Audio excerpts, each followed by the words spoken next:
क्यों श्रवण किया जाता है और इस कथा की विधि क्या है और इस कथा के सुनने का फल क्या है, आज पुनः इसकी पुनरावृत्ति करता हूँ, क्योंकि बीच बीच में यह पुनरावृत्ति कर देने से होता क्या है, श्रोताओं की इच्छा जो है जागृत हो जाती है। समझ गए?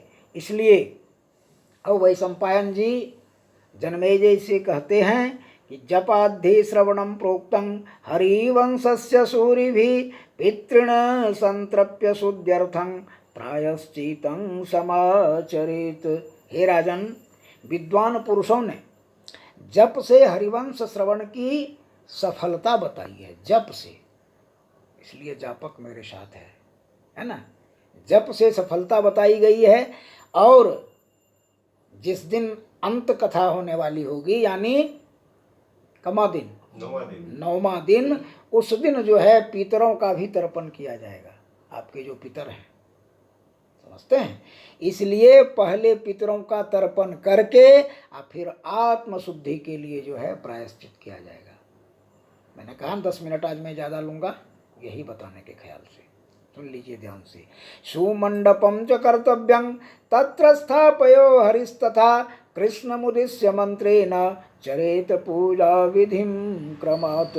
उत्तम मंडप बनावे, जैसे मंडप आपने बनाया है, ये उत्तम मंडप बनावे, उसमें श्री हरि की स्थापना करे और फिर भगवान श्री कृष्ण के उद्देश्य से मंत्र द्वारा क्रमशः पूजा विधि संपन्न करे। किन किन पूजाओं का होना जरूरी है इसमें? प्रदक्षिणाम नमस्कारान पूजांते स्तुतिमाचरेत संसार सागरे मग्नं दीनं मा करुणाम निधे कर्म ग्राह गृहीतोहं मामुद्धर भवार्णवात्। अब पूजा के अंत में प्रदक्षिणा और नमस्कार करके इस प्रकार स्तुति करे।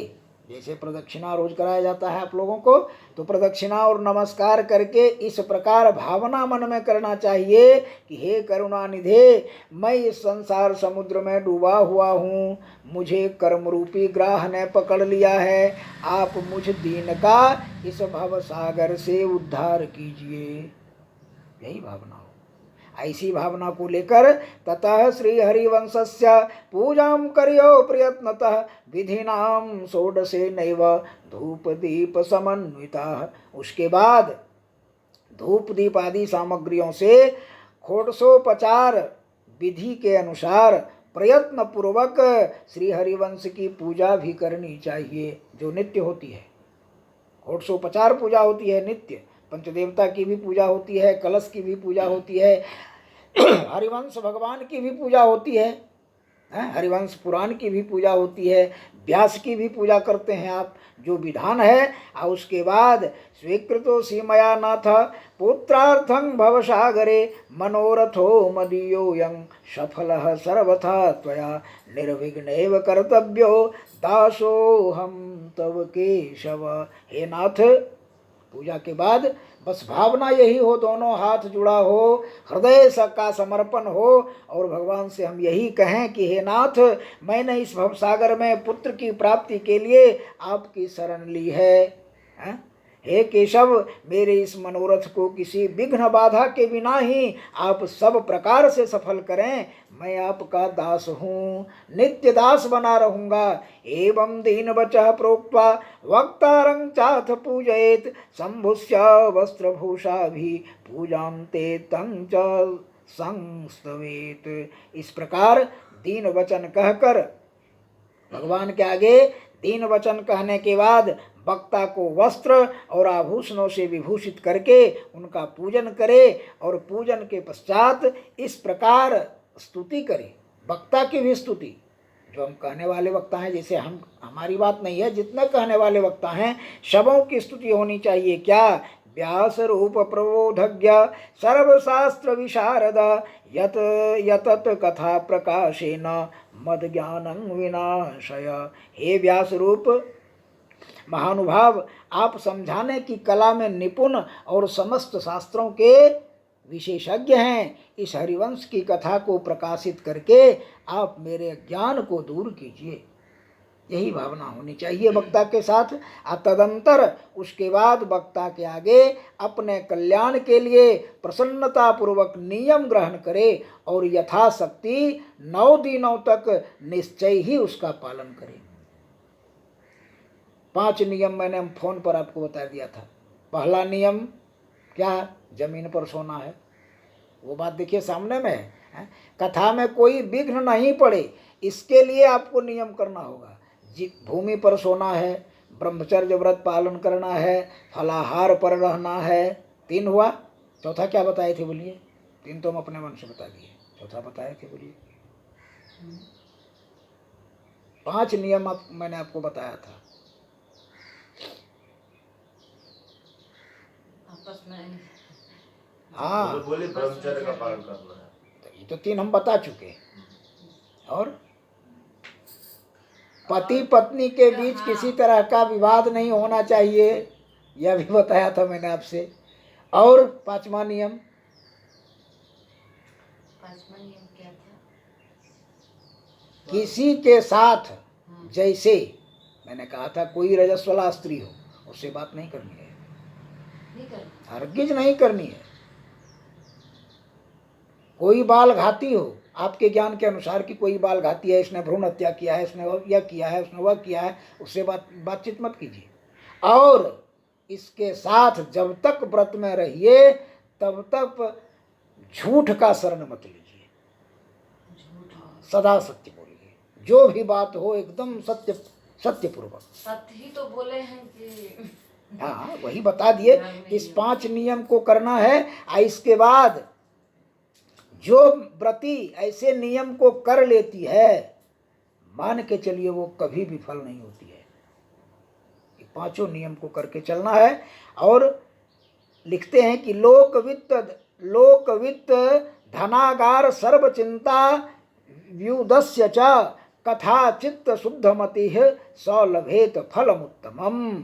जो पुरुष या नारी यानी दोनों पति पत्नी लोक संपत्ति धन और घर आदि की सारी चिंता छोड़कर शुद्ध बुद्धि से केवल कथा में ही मन लगाए रहता है, उसे उत्तम फल की प्राप्ति होती है। मन दिन रात यही कि देहि मे तनयम कृष्णा त्वामहं शरणं गतः, बाकी किसी प्रकार की चिंता नहीं। दंपत्ति शुद्ध मनसो श्रद्धा भक्ति समन्वितो श्रद्धैव सर्वधर्माणां मातेव हितकारिणी। कथा सुनने वाले पति पत्नी शुद्ध हृदय से श्रद्धा और भक्ति के साथ कथा सुने। सब धर्मों में श्रद्धा ही माता के समान हितकारिणी होती है। सब धर्मों, चाहे किसी प्रकार का धर्म कीजिए, श्रद्धा यदि है तो वह सदैव हितकारिणी होती है। अश्रद्धा से ही श्रद्धयैव नृणां सिद्धिर जायते लोकयोत्रयोः श्रद्धया भजतः पुंसः शीलापि फलदायिनी। श्रद्धा से ही मनुष्यों को इहलोक और परलोक में सिद्धि प्राप्त होती है, श्रद्धा से ही। और श्रद्धा पूर्वक आराधना करने वाले पुरुष को शिला भी अभिष्ट फल देती है। जैसे अभी आप जो पूजा करते हैं ये क्या है? कृष्ण भगवान की मूर्ति है, शिला है, पत्थर है ना? लेकिन भावना आपकी कैसी है कि ये कृष्ण भगवान हैं? अगर भावना विशुद्ध है, श्रद्धा आपकी एकदम जागृत है, तो शाश्वत कृष्ण है ये, और ये अभिष्ट फल देते हैं। इसमें तनिक भी किंतु और परंतु नहीं है। यह मेरा आजमाया हुआ है। आज हम लेकर जो ठाकुर जी को चलते हैं, क्यों, क्या कारण है? सदैव दिन रात हमारे साथ रहते हैं। इनको भी हमारे साथ थोड़ा कष्ट भोगना पड़ता है। गाड़ी में बेचारे बैग में बंद होके आए हमारे साथ, कि नहीं? तो भक्त के साथ भगवान भी कष्ट भोगते हैं। और भक्तों को जब कष्ट होता है तो भगवान स्वयं जो है रोते हैं कि हमारे भक्त को किसी प्रकार का कष्ट नहीं होना चाहिए। सुन लीजिए, भक्तों को जब किसी प्रकार का कष्ट होता है तो हमारे भगवान उसको बर्दाश्त नहीं कर पाते हैं। इसलिए यहाँ बात आती है कि श्रद्धयैव नृणां सिद्धिर जायते लोकयोद्वयो अश्रद्धया भजतः पुंसः शीलापि फलदायिनी। यह शिला भी फलदायिनी हो जाती है यदि श्रद्धा से पूजी जाए तो। है ना। तो मूर्खोपि पूजितो भक्त्या गुरुर्भवति ज्ञानदः श्रद्धया भजतो मंत्र स्वदयोपि फलप्रदः। अब मान लीजिए कि कोई मूर्ख है जिसको एक भी मंत्र नहीं आता है, हैं? भगवान का एक भी मंत्र नहीं आता है, लेकिन भक्ति उसकी अगाध है, अगाध भक्ति है, तो वह भी ईश्वर को प्राप्त करता है। देखिए मूर्ख भी यदि भक्ति भाव से पूजित हो तो वह ज्ञानदाता गुरु हो जाता है। मूर्ख भी, मूर्खों को भी यदि आप भक्ति भाव से पूजा कीजिए तो वह ज्ञानदाता बन जाता है। जैसे उदाहरण में बताता हूँ कि नारद जी का नाम तो आपने सुना होगा, है? नारद जी ज्ञानियों के केंद्र थे, संपूर्ण ज्ञान से जो है भरे हुए थे। कोई ऐसा ज्ञान ही नहीं था जो नारद जी के पास नहीं था। फिर भी उन्होंने एक मूर्ख धीमर को अपना गुरु बनाया। धीमर किसे कहते हैं? मछुआ, मछली मारने वाले जो होते हैं, मछुआरा, उसी का दूसरा नाम धीमर है। एक मछुआरे को उन्होंने, साधारण मछुआरे को उन्होंने अपना गुरु बना लिया। तो यहाँ भाव यही है कि मूर्ख भी यदि भक्ति भाव से पूजित हो तो क्या होता है, वह ज्ञानदाता गुरु हो जाता है। असत मंत्र का भी यदि श्रद्धा पूर्वक सेवन किया जाए तो वह फलदायक हो जाता है। सिर्फ श्रद्धा होनी चाहिए, प्रेम होना चाहिए, है? उसके बाद श्रद्धया पूजितो देवो नीचस्यापि वरप्रदः अश्रद्धया कृता पूजा दानम यज्ञस्तपो व्रतम। यदि देवता की श्रद्धा पूर्वक पूजा की गई तो वह नीच पुरुष को भी वर प्रदान कर देता है। जो नीच पुरुष है लेकिन उसके मन में भक्ति है भगवान के प्रति, तो वह भी भगवान से वर पा सकता है। इसमें तनिक भी किंतु नहीं। अश्रद्धा से की हुई पूजा आप कर रहे हैं, मन में जो है श्रद्धा नहीं है, दिखाने के ख्याल से उस पूजा का न दूसरा नाम क्या है, पाखंड। उसको पूजा नहीं कहते, वो पाखंड है। जहाँ श्रद्धा नहीं है, श्रद्धया मापनोति पूजाम, श्रद्धया मापनोति श्राद्धम, श्रद्धया मापनोति संसारम। श्रद्धा से ही आप सब कुछ पा सकते हैं। श्रद्धा जब आपकी समाप्त हो गई तो कुछ नहीं होगा। और श्रद्धा से की हुई पूजा, दान, यज्ञ, तप और व्रत। मान लीजिए मैंने आपसे कहा कि हमें यह वस्तु दान दीजिए, आपने हमारी वाणी का सिर्फ जो है रुचि रखा, हमारे भय से कि पंडित जी हैं भाई नहीं देंगे दान तो रुष्ट हो जाएंगे, लेकिन हृदय जो है आपका अपवित्र है, तो हमारे डर से आपने हमें दान दे दिया, वो दान लेने वाले को भी सार्थक नहीं होगा और देने वाले का तो सार्थक होगा ही नहीं। इसलिए वैसा ही करना है। सर्वत्र संशयाविष्ट श्रद्धाहीनोति चंचलः परमार्थ परिभ्रष्ट संश्रितेर्न हि मुच्यते। जो सर्वत्र संशय युक्त, श्रद्धाहीन और अत्यंत चंचल होता है वह परमार्थ से भ्रष्ट होकर संसार बंधन से मुक्त नहीं हो पाता है। इसलिए मंत्रे तीर्थे द्विजे देवे दैव से भेजसे गुरौ यादृशी भावना यस्य सिद्धिर्भवति तादृशी। हाँ, मंत्र सुनिए ध्यान से। मंत्र, तीर्थ, ब्राह्मण, देवता, ज्योतिषी, औषध और गुरु के विषय में जिसकी जैसी भावना होती है उसे वैसा ही सिद्धि प्राप्त होती है। ध्यान में आया, समझ में आया?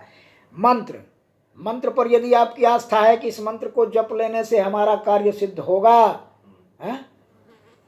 तो मान लीजिए कि यूनिवर्सल ट्रूथ, सार्वभौमिक सत्य, एकदम आस्था, समझ गए? यूनिवर्सल ट्रूथ, जरा सा भी इसमें किंतु और परंतु नहीं। तीर्थ जाने से अगर आपके मन में इच्छा है कि हम तीर्थ जाएंगे तो हमारा उद्धार होगा, तो निश्चित होगा, है? उसके बाद ब्राह्मणों के प्रति यदि आपकी श्रद्धा है कि ब्राह्मण हमारे लिए हितैषी हैं तो निश्चय है कि आपका हित होगा। और अगर अश्रद्धा होगी कि दो आए हैं, ऐसे करने आए हैं, ठग के चले जाएंगे, तो मुश्किल है। मैं नहीं कहता हूँ, पुराण कह रहा है, वेद व्यास जी का कहना है। ज्योतिषी के प्रति, जो ज्योतिष विद्या के ज्ञाता हैं, हैं, उनके प्रति भी अगर आपकी श्रद्धा है तो मान लीजिए कि आपको एकदम सारा फल मिलेगा। उनके बताए हुए जितने भी माने कर्म होंगे उस कर्म का सारा फल मिलेगा। तो दूसरा औषध, औषध किसे कहते हैं? दवा। किसी डॉक्टर, हाँ, किसी डॉक्टर ने आपको दवा लिख दिया और उस दवा पर यदि आपका विश्वास नहीं है, दो इसके खाने से कुछ नहीं होगा, कुछ नहीं होगा, जबकि दवा उचित है। विश्वासो फलदायक कहने का भाव यही है। और जिसकी जैसी भावना इन सब के प्रति होती है, भगवान जो है वैसा ही करते हैं। और मन में दृढ़ संकल्प होना चाहिए। हाँ, मन में दृढ़ संकल्प होना चाहिए। बिल्कुल, जाकी रही भावना जैसी, प्रभु मूर्ति देखहि तिन तैसी। है, पक्की बात है। यह सारा विश्व जो है भावमय है। पुण्य और पाप भी भाव से ही होते हैं। पुण्य पाप अलग चीज नहीं है। आपके मन का भाव यदि पुण्य के तरफ है तो पुण्य होगा, भाव के आपके मन का भाव यदि पाप के तरफ है तो पाप होगा। जो भाव से हीन है उसे दोनों पुण्य और पाप कभी नहीं प्राप्त होते। भावना से ही किसी वस्तु की प्राप्ति होती है। अतः हे राजन, वैशंपायन जी कहते हैं कि संपूर्ण हृदय से श्रद्धा और भक्ति का आश्रय लेना चाहिए, संपूर्ण हृदय से। कथा विरामम कर्तव्यो मध्याने घटिका द्वयम तत्कथा मनु कार्यं वै कीर्तनं वैष्णवैस्तथा। स्पष्ट कथा की जब समाप्त हो, कहने का अर्थ कथा बंद होने पर वैष्णव पुरुषों को उस बीच में कुछ देर तक कीर्तन करना चाहिए, जैसे हम कर देते हैं अंत में। एक दो भी कीर्तन हो जरूर करना चाहिए। इस प्रकार विधि पूर्वक कथा सुनकर मनुष्य अपनी संपूर्ण कामनाओं को प्राप्त करता है। इति श्री पद्म पुराणे हरिवंश महात्मये श्रवणादि विधि कथनम नाम तृतीयोध्याय। यह श्रवण करने का विधि हमने आपको बताया और क्यों करना चाहिए, इसके करने से क्या होता है, यह सारी बात थोड़ा सा और सुन लीजिए। कि नवाह व्रती, आप लोग नवाह पारायण कर रहे हैं, नवाह व्रती श्रोताओं के पालन करने योग्य नियम कुछ जान लीजिए क्या क्या करना चाहिए। मैंने आपसे कहा था कि 10 मिनट में अधिक लूंगा। अब ये वैशंपायन जी कहते हैं कि नवाह व्रतिनाम पूषाम नियमात् शृणु सत्तम एक काल शनैश्चैव अधः स्यायी भवे नरः। वैशंपायन जी कहते हैं कि हे साधो शिरोमणे राजर्षे जन्मेजय, नवाह कथा श्रवण का व्रत लेने वाले पुरुषों के लिए जो आवश्यक नियम है उन्हें मैं बताता हूँ। व्रती पुरुष एक समय भोजन करे, देखिए एक समय, ध्यान से सुनिएगा, और नीचे भूमि पर सोए। मैंने पहले भी कहा आपको, जब तक ग्रंथ समाप्त न हो जाए तब तक ब्रह्मचर्य का पालन करते हुए रहना चाहिए। मैंने नहीं कहा, यह महापुराण कह रहा है। उसके बाद हे राजन, हे भरत श्रेष्ठ, हरिवंश की प्रत्येक पारणा में यथावत रूप से खीर अथवा चरु के भोजन का विधान प्राप्त होता है। जिस दिन आपका ये नवाह व्रत समाप्त होगा उस दिन खीर से ही पारण कराएंगे, कराऊंगा मैं आपको, दोनों को खीर से ही पारण कराऊंगा। इसलिए मैंने कहा ना कि थोड़ा सा बर्तन ला के रखिएगा नया। तो वही है मूल। अब देखिए, मल मूत्र जयार्थं ही लब्ध्वाहारः सुखावह हविष्यान्नेन कर्तव्यम एक वारम कथार्थिना उपोष्य नवरात्रं वा शक्ति अस्थे शृणुयात सदा घृतपानं पयः पानः कृत्वा वा शृणुयात सुखम। बताते हैं वैशंपायन जी कि कथा के समय मलमूत्र के वेग को काबू में रखने के लिए हल्का भोजन करना सुखद होता है। सही बात है, जब तक कथा होगी तब तक मलमूत्र का तो त्याग करना चाहिए लोगों को। अतः कथा सुनने की इच्छा रखने वाले पुरुष को एक बार हविष्यान्न भोजन करना उचित है। यदि शक्ति हो तो 9 रात उपवास करके कथा सुने, यदि शक्ति हो तो, अथवा केवल घी दूध पीकर सुखपूर्वक कथा सुने। इससे भी काम ना चले तो फलाहार अथवा एक समय भोजन करके कथा सुननी चाहिए। समझ गए? उसके बाद सुख साध्यं भवेत् यत्तु कर्तव्यम श्रवणाय तत् भोजनं तु वरं मन्ये कथा श्रवण कारकम। तात्पर्य यह है कि जिससे जो नियम सुगमता पूर्वक निभ सके, है ना, सुगमता पूर्वक जिससे निभ सके वह उसी को कथा सुनने के लिए ग्रहण करे। मैं तो उपवास की अपेक्षा भोजन को ही श्रेष्ठ मानता हूँ। उपवास होने के बाद मन चंचल होता है, सदैव चाह भूख पर ही होती है। वैसे तो सबों का नहीं होता है, सबों का नहीं होता है। जो दृढ़ निश्चयी हो जाते हैं उन्हें उपवास ही प्यारा लगता है, भूख नहीं लगता, भूख नहीं लगती है। फलाहार भी करते हैं तो शायद इसीलिए बताए कि दृढ़ निश्चय। अरे खा के जाते हैं, रात में आप लोग जाते हैं, हम लोग कहाँ खा पाते हैं। नहीं, अपने हृदय को जो है आप लोगों ने दृढ़ कर लिया है कि इस कार्य को संपन्न करना है। नहीं, हमको बस लगता है कि पूजा का ही ध्यान रहता है, सब करके हम लोग रखे। भी बात करते हैं डेरा में, जितना भी नियम है सब मैच कर रहा है आप लोग से। अब देखिए, सुख साध्यं भवेत् यत्तुम कर्तव्यम श्रवणाय तत् भोजनं तु वरं मन्ये कथा श्रवण कारकम। इसलिए कहा न कि भोजन अनोपवासो वरं प्रोक्तो कथा विघ्न करो यदि शृणु याद च शुचिस्तिष्ठ के चिन्ह तत्तया सदा। यदि उपवास से कथा में विघ्न पड़े, उपवास करने से कथा में यदि कोई बाधा हो जाती है तो वह अच्छा नहीं बताया गया है।